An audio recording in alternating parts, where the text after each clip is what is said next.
பூஞ்சோலை மாணவர்கள் அனைவருக்கும் வணக்கம். இன்றைக்கி 7 நவம்பர் 2025, 8 நவம்பர் 2025 2 நாளுக்குரிய நியூஸ் பேப்பர் பார்க்க போகிறப்பா.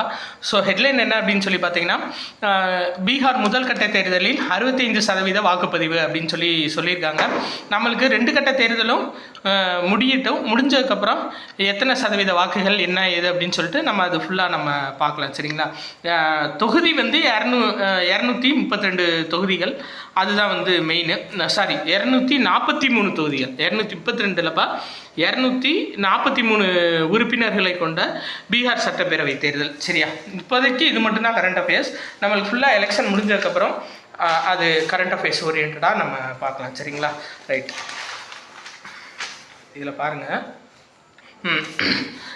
இனிமே வந்து அரசியல் கட்சி கூட்டங்களுக்கு அனுமதி வழங்குறதுக்கு வைப்பு தொகை டெபாசிட் கட்டணும் அப்படின்னு சொல்லிட்டு அனைத்து கட்சி கூட்டத்தில் ஒரு முடிவு எட்டப்பட்டிருக்கு. கூடிய விரைவில் இது அமலுக்கு வரும் அப்படின்னு சொல்கிறாங்க. இது வரிசையாக கொடுத்துருக்காங்க பாருங்களேன். எத்தனை பேர் வரையும் கலந்துக்கிட்டால் எவ்வளவு ரூபாய் வந்து டெபாசிட் கொடுக்கணும் அப்படின்றத இங்கே தெளிவாக கொடுத்துருக்காங்க. ஒருவேளை சொன்னதை விட 50% பேர் அதிகமாக வந்து பங்கேற்றாங்க ஒரு கூட்டத்தில் அப்படின்னா இந்த டெபாசிட் தொகை வந்து திரும்ப கொடுக்கப்படாது, அது அரசுக்கே வந்துட்டு சென்றும் அப்படின்ற மாதிரி சொல்லியிருக்காங்க. சரியா? ஸோ இந்த இதை மட்டும் நீங்கள் பேசிக்காக ஞாபகம் வச்சுக்கோங்க. நம்மளுக்கு ஃபுல்லாக வந்த உடனே நம்ம பார்த்துக்கலாம். சரிங்களா? இதில் பாருங்களேன், சாலை வளம் அப்படின்றது ரோடு ஷோபா. இது நம்ம கலைச்சொற்களுக்கு யூஸ் ஆகும். சரிங்களா? அரசியல் கட்சியினர் ரோடு ஷோ நடத்துகிறாங்கன்ற அடிக்கடி வரும் பார்த்தீங்களா நியூஸில். ரோடு ஷோ அப்படின்றது பேர் என்ன அப்படின்னா சாலை வளம். சரிங்களா? குண்டுலா சாலை வளம். சரி, அடுத்தது இந்த ரொம்ப முக்கியமானது, வந்தே மாதரம் பாடல் இயற்றப்பட்டு 150 வருடங்கள் ஆகுது. அதுதான் மெயின். சரியா? இதில் பாருங்கள் என்ன அப்படின்னா, டெல்லி இந்திரா காந்தி உள் விளையாட்டரங்கில் இந்த வந்தே மாதரம் பாடல் இயற்றி 150வது ஆண்டு கொண்டாட்டம் வந்து நடைபெற்றிருக்கு. 1875ஆம் ஆண்டு நவம்பர் 7ஆம் தேதி இந்த பாடல் வந்து பங்கிம் சந்திர சாட்டர்ஜியால் இயற்றப்பட்டிருக்கு. சரியாப்பா? 1875 நவம்பர் 7. இதை மெயினாக ஞாபகம் வச்சுக்கோங்க. வந்தே மாதரம் பாடல் பங்கிம் சந்திர சாட்டர்ஜியால் இயற்றப்பட்டது எப்போ அப்படின்னா 1875 நவம்பர் 7 இயற்றப்பட்டிருக்கு. அது 1896 வந்துட்டு அரங்கேற்றம் பண்ணது ரவீந்திரநாத் தாகூர். கல்கத்தாவில் அரங்கேற்றம் பண்ணியிருப்பார். பட் இயற்றப்பட்டது பங்கிம் சந்திர சாட்டர்ஜியால். ஸோ சார்ந்த இன்ஃபர்மேஷன் இன்னும் உள்ளே இருக்குது. நம்ம அதை அடுத்த மறுநாள் நியூஸில் நம்மளுக்கு கொடுத்துருக்காங்க, அது பார்க்கலாம். அதே மாதிரி இந்த காசி தமிழ் சங்கமம் 4.0 நடக்க போகுதுப்பா. இதோட மெயின் கான்செப்ட் என்ன அப்படின்னு சொல்லி பார்த்தீங்கன்னா, தமிழகத்துக்கும் உத்தரப்பிரதேசத்தில் இருக்க ஆன்மீக நகரம் காசி இருக்குது பார்த்தீங்களா, அதாவது வாரணாசி, இது ரெண்டுக்கும் உள்ள ஒற்றுமையை போற்றுற விதமாக தான் காசி தமிழ் சங்கமம் நடத்தப்படும். இது எப்போ இருந்து நடத்தப்படுதுன்னா 2022 நடத்தப்படுதுப்பா. தான் ரொம்ப முக்கியம். காசி தமிழ் சங்கமம்.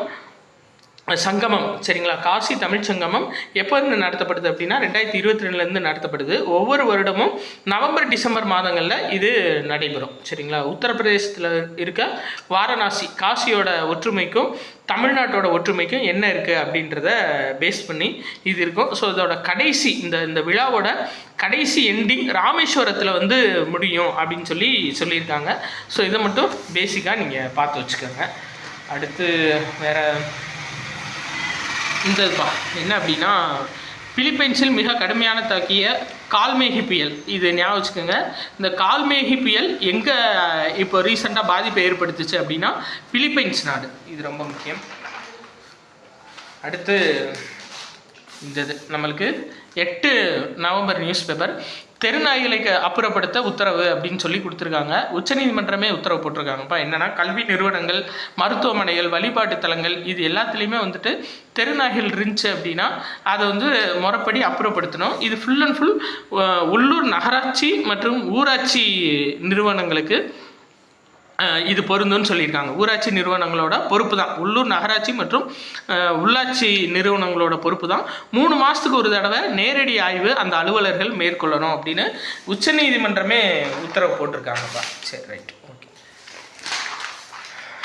இதுலேயும் திரும்ப நியூஸ் அப்படின்னு சொல்லி நம்ம எடுத்து பார்த்தோம் அப்படின்னா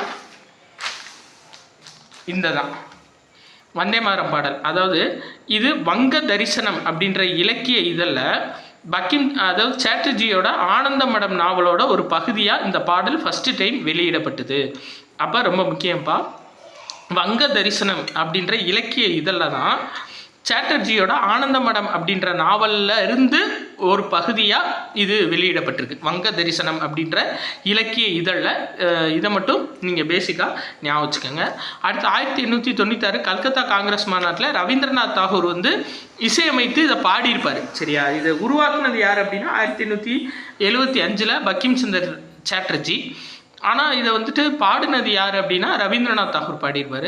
ஸோ 1950 ஜனவரி 24 அரசியல் நிர்ணய சபையால் இந்திய தேசிய பாடலாக முறைப்படி ஏற்கப்பட்டது வந்தே மாதரம் பாடல். சரியா? இது ரொம்ப முக்கியம்ப்பா. ஸோ நீங்கள் பார்த்துக்குங்க. அதே மாதிரி இதில் என்ன கொடுத்துருக்காங்க அப்படின்னா நம்ம பார்த்தோம்ல 1875 நவம்பர் 7 இவர் ஏற்றினார் அப்படின்னு சொல்லிட்டு இந்த தேதி வந்து அக்ஷய நவமி நாள் அப்படின்னு கொடுத்துருக்காங்க. இது இந்தளவு கேட்பாங்களான்னு தெரியல, பட் நீங்கள் பேசிக்காக ஞாபகம் வச்சுக்கோங்க. அதே மாதிரி 1905 நடைபெற்ற சுதேசி இயக்கம் முதல் வந்தே மாதரம் பாடல் மக்களுக்கு உந்து சக்தியாக உருவெடுத்தது. அப்போ இது ரொம்ப முக்கியம். ஏன்னா நம்மளோட குடியரசுத் தலைவரோட விளக்க உரையில் இது இருக்குது. அப்போது எப்போ இருந்து வந்தே மாதரம் பாடல் மக்களுக்கு உந்து சக்தியாக உருவெடுத்துச்சு அப்படின்னா 1905 சுதேச இயக்கத்திலிருந்து தான் இது உருவெடுத்துச்சு. அதே மாதிரி $30 ட்ரில்லியன் பொருளாதாரத்தை அடைய உலக வங்கி யோசனை கொடுத்துருக்காங்க. நம்ம 2047 $30 ட்ரில்லியன் எக்கானமியை ரீச் பண்ணணும் அப்படின்றது நம்ம இந்தியாவோட டார்கெட்டாக இருக்குது. ஸோ உலக வங்கி என்ன சொல்லியிருக்காங்க அப்படின்னா தனியார் முதலீடுகளை அதிகரிக்கணும் அப்படின்னு சொல்லியிருக்காங்க. நிதி சீர்திருத்தம் நிறையா பண்ணணும், அது போக தனியார் முதலீடுகள் நிறையா அதிகரிக்கணும், அப்போ தான் 30 ட்ரில்லியனை ரீச் பண்ண முடியும் அப்படின்னும் சொல்லியிருக்காங்கப்பா.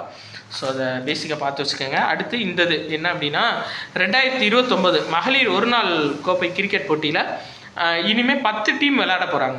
சரியாப்பா? இதுவரை 8 டீம் விளையாண்டாங்க. இப்போ ரீசெண்டாக முடிஞ்ச கிரிக்கெட் மேட்ச்சில் 8 டீம் விளையாண்டாங்க. இனிமேல் வந்து 10 டீமாக விளையாட போகிறாங்க மகளிர் உலகக்கோப்பை கிரிக்கெட் போட்டி. சரி, ரைட்.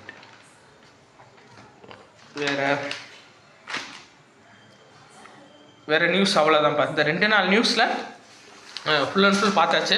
மெயினாக அந்த வந்தே மாதரம் சார்ந்து நீங்கள் ஃபுல்லாக படிச்சுக்கோங்க. அது போக நம்ம கரண்ட் அஃபேர்ஸ் வந்து கொடுத்துட்ருக்கோம் பிடிஎஃபாக. ஸோ நீங்கள் வேணும்னு நினைக்கிறவங்க 8677722090 அப்படின்ற நம்பருக்கு நீங்கள் உங்களுக்கு சிங்கிள் லாங்குவேஜில் வேணும் அப்படின்னா 20 rupees பே பண்ணிவிட்டு அதோட ஸ்க்ரீன்ஷாட்டை நீங்கள் சென்ட் பண்ணிங்க அப்படின்னா இதோட பிடிஎஃப் வந்து உங்களுக்கு அனுப்பிவிட்ருவோம். ஸோ பைலிங்குவலில் வேணும் அப்படின்னா நீங்கள் 30 rupees சென்ட் பண்ணிங்கன்னா போத் இங்கிலீஷ் அண்ட் தமிழில் உங்களுக்கு இந்த கரண்ட் அஃபேர்ஸ் மேதகுன்ற பேரில் நம்ம வெளியிட கரண்ட் அஃபேர்ஸோட பிடிஎஃப் உங்களுக்கு வந்துருப்பா. நம்பர் வந்து 8677722090. இந்த நம்பருக்கு ஜிபே பண்ணிவிட்டு இதோட ஸ்க்ரீன்ஷாட்டை வாட்ஸ்அப்பில் சென்ட் பண்ணுங்கள். சென்ட் பண்ணும்போது தமிழ்னா தமிழ், இங்கிலீஷ்னா இங்கிலீஷ், இல்லை பைலிங்குவல் அப்படின்னு போட்டிங்கன்னா உங்களுக்கு பிடிஎஃப் சென்ட் பண்ணிடுவோம்ப்பா. நன்றி.